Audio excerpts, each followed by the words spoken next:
On paper, the 2026 World Cup should be remembered as the greatest tournament in the sport's history.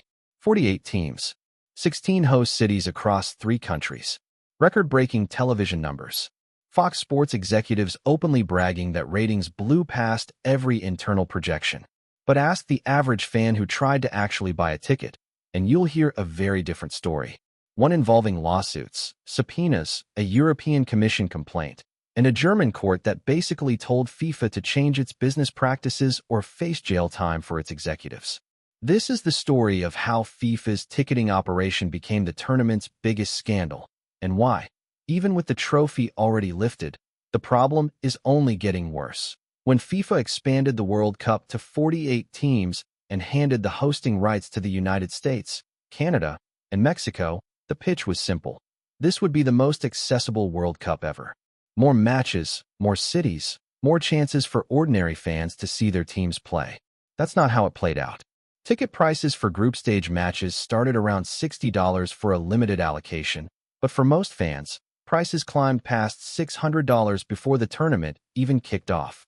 By the time the knockout rounds arrived, Category 2 tickets for the final at what was temporarily renamed New York, New Jersey Stadium were listed near $7,400 for nearly 1,200 seats.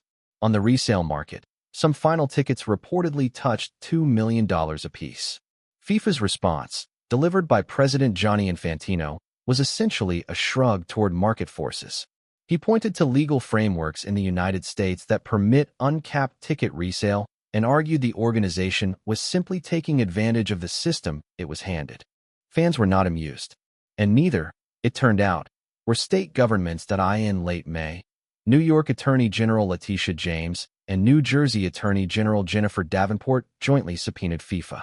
Their target, 8 matches played at MetLife Stadium, including the final itself. The core allegation wasn't just that prices were high. It was that FIFA may have misled buyers about what they were actually purchasing.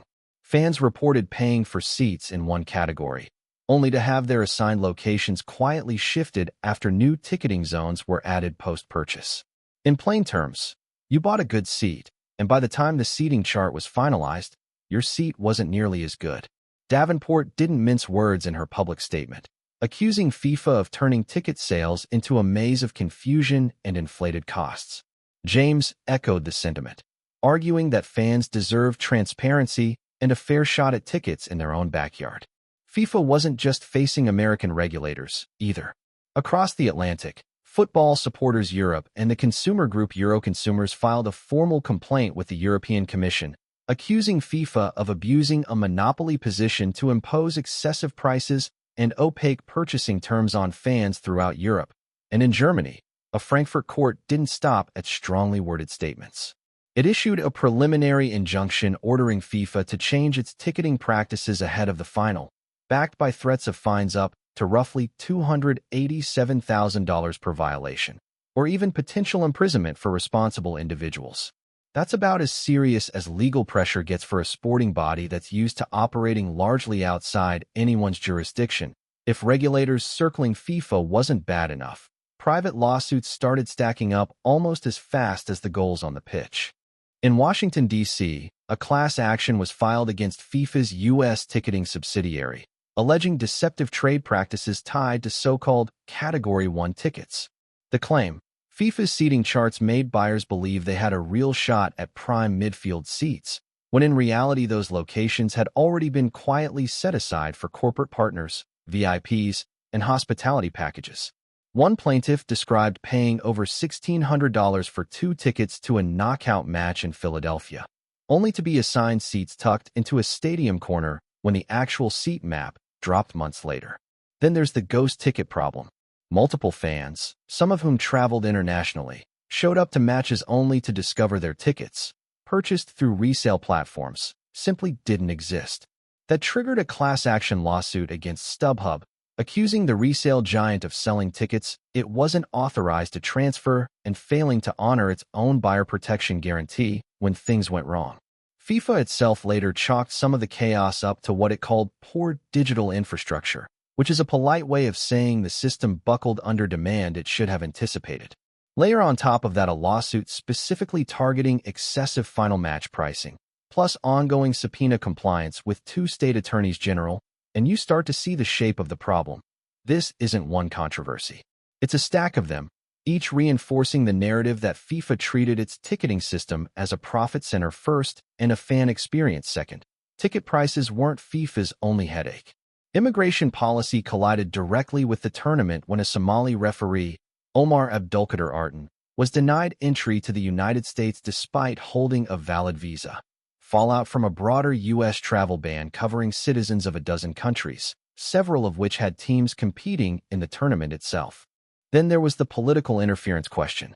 When American striker Folarin Balogun picked up a red card, FIFA's disciplinary process suspended his ban following a direct intervention from President Trump, a decision Infantino was forced to publicly defend, insisting FIFA's judicial bodies acted independently even as critics accused the organization of bending to political pressure. Even Trump himself, who helped bring the tournament to North America in the first place, publicly criticized the ticket prices back in May, saying he wouldn't personally pay the going rate for tickets to watch his own country's opening match. When the person who helped you win the hosting rights is publicly trashing your pricing strategy, that's not a great look. Here's the thing about scandals like this. Normally, once the final whistle blows and the trophy gets lifted, public attention moves on. Not this time, because the legal exposure doesn't end when the tournament does. Subpoenas from New York and New Jersey are still active, meaning FIFA has to keep producing internal documents about how it built its pricing and allocation systems, documents that could surface even more damaging details than what's already public. The German injunction sets a legal precedent that other European regulators could point to. The DC class action and the StubHub lawsuit are just getting started in the discovery process, which means depositions, internal emails, and potentially embarrassing admissions are still ahead. And FIFA's own explanations haven't helped much. Blaming market demand for record prices might satisfy shareholders in a for-profit company, but FIFA isn't supposed to be that. It's a non-profit governing body for a sport most fans can't afford to watch live. Every time Infantino defends the pricing model instead of acknowledging the harm, it hands plaintiffs' attorneys and state regulators more material. There's also a reputational cost that compounds over time. FIFA is already eyeing future hosting decisions, expansion plans, and sponsorship renewals. Sponsors don't love being associated with class action lawsuits and government subpoenas. Future host cities and countries are watching how this plays out before they commit taxpayer money and infrastructure to the next edition. If the ticketing scandal drags into 2027 with fresh lawsuit developments, unsealed documents, or a German court ruling against FIFA on the merits, this stops being a World Cup problem and starts being a permanent stain on how the organization does business. The 2026 World Cup delivered incredible football, record ratings, unforgettable moments, a genuinely global celebration of the sport. But underneath all of that, FIFA built a ticketing system that prioritized revenue over transparency, and now it's paying for that decision in courtrooms on 2 continents. The tournament may be over. FIFA's biggest problem isn't